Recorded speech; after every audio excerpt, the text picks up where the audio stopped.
గుర్తొస్తలేదు. ఇక్కడ రేవంత్ రెడ్డి హైదరాబాదులో పేదోళ్ళ ఇండ్లు కూల్చినప్పుడు అప్పుడు మరి నోరు విప్పట్లేదు. ఇవాళ రేవంత్ రెడ్డి చాలా హామీలు ఇచ్చారు. 6 గ్యారెంటీలు కానీ 420 హామీలు, అందులో ఇప్పటి వరకు ఒకటి కూడా అమలు చేయలేదు. మరి ఆ ప్రభుత్వం చేసినటువంటి హామీలు ఏవైతే ఉన్నాయో ఆ ప్రభుత్వంలో అమలు కానటువంటి అంశాలపైన ఎప్పుడు మాట్లాడారు. కానీ బీఆర్ఎస్నే టార్గెట్ చేస్తూ బీఆర్ఎస్నే దోషిగా నిలబెట్టేటువంటి ఒక ప్రయత్నం మరి ఏం ఆశించి ఏ ఉద్దేశంతో చేస్తున్నారో కవిత గారు చెప్పాలి. ఇవాళ తెలంగాణలో ఉన్నటువంటి ఆడబిడ్డలందరూ 4.5 కోట్ల ప్రజలు కేసీఆర్ గారిని బాపుగా సంబోధిస్తున్నారు. తెలంగాణ ప్రజలందరూ కేసీఆర్ గారిని ఒక ఉద్యమ నాయకుడిగా ప్రజల గుండెల్లో పెట్టుకొని కాపాడుకుంటున్నారు. కానీ అదే కేసీఆర్ గారిని దోషిగా నిలబెట్టాలనేటువంటి ఒక బిడ్డగా మీరు చేస్తున్నటువంటి ప్రయత్నం ఏదైతే, తప్పుడు ప్రచారం ఏదైతే ఉందో అది ఖచ్చితంగా తెలంగాణ ప్రజలు చూస్తున్నారు, గమనిస్తున్నారు. మీరు ఏం ఆశించి చేస్తున్నారు అనేది తెలంగాణ ప్రజలు ఆలోచించకుండా ఉండలేరు. ఎందుకంటే తెలంగాణ ప్రజలు చాలా చైతన్యవంతమైనటువంటి ప్రజలు.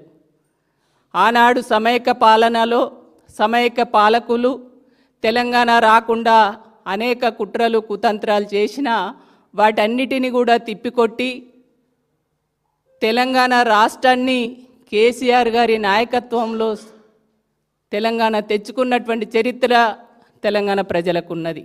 కాబట్టి మీరు చేసేటువంటి నిరాధారమైనటువంటి ఆరోపణలు ఏవైతే ఉన్నాయో ఆ భాష కూడా నిజంగా విచిత్రంగా అనిపిస్తుంది.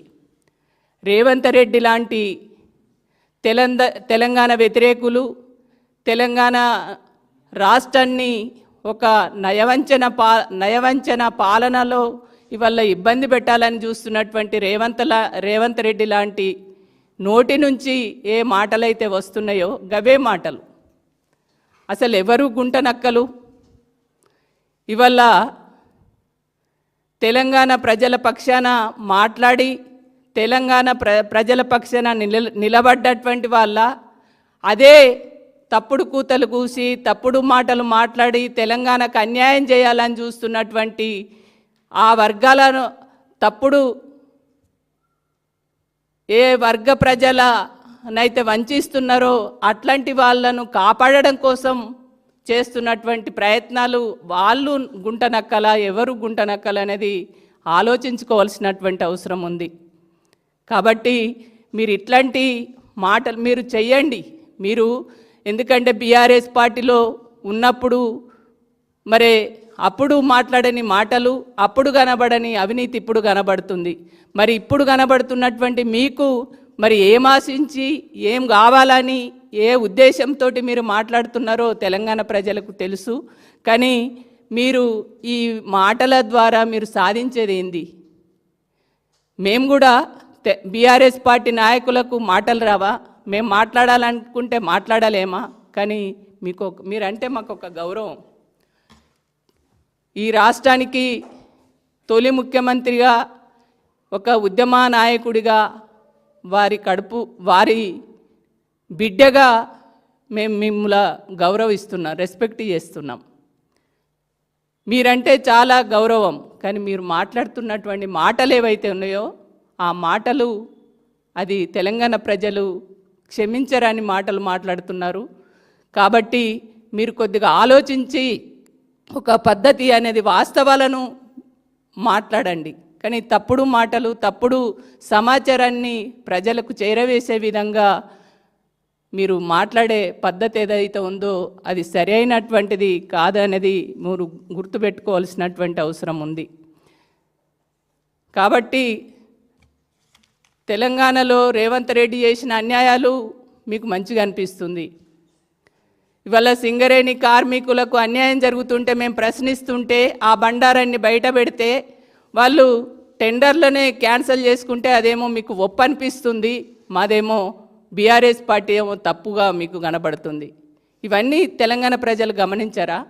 కాబట్టి ఇట్లాంటి ప్రెస్ మీట్లు పెట్టి ఈ రకంగా బీఆర్ఎస్ పార్టీ ఒక ఉద్యమ పార్టీని నిందించేటువంటి తీరు ఏదైతే ఉందో అది సరైనటువంటి పద్ధతి కాదు.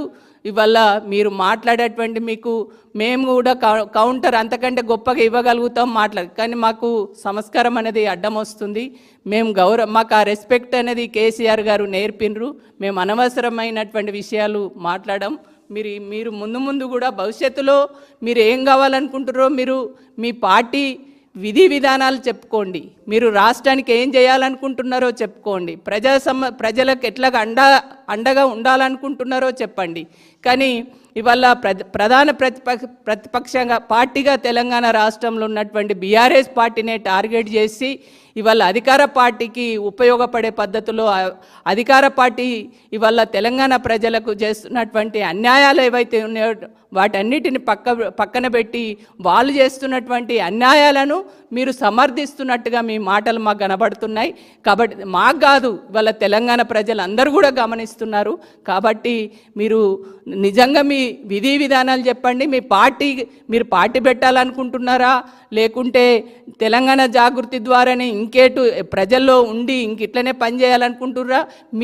మీ స్టాండ్ ఏందో మీరు చెప్పుకోండి. మీ ప్రజలకు ఏం చేయాలనుకుంటున్నారో మీరు అది చెప్పుకోండి. అంతే తప్ప బీఆర్ఎస్ను టార్గెట్ చేసి బీఆర్ఎస్ పార్టీని ఇబ్బందులు పాలు చేయాలి, బీఆర్ఎస్ పార్టీని ఇవాళ ఏదో ఒక రకంగా ఆరోపణలు చేసి నిందారోపణలు చేసి ఇవాళ పార్టీలో ఉన్నటువంటి నాయకత్వాన్ని కించపరిచే విధంగా మాట్లాడే ధోరణి ఏదైతే ఉందో దాన్ని మేము ఖచ్చితంగా ఖండిస్తున్నాం. రేపు భవిష్యత్తులో కూడా మీరు ఇట్లే మాట్లాడితే మాత్రం తెలంగాణ ప్రజలు మిమ్మల్ని క్షమించరని ఈ సందర్భంగా తెలియజేస్తున్నాం.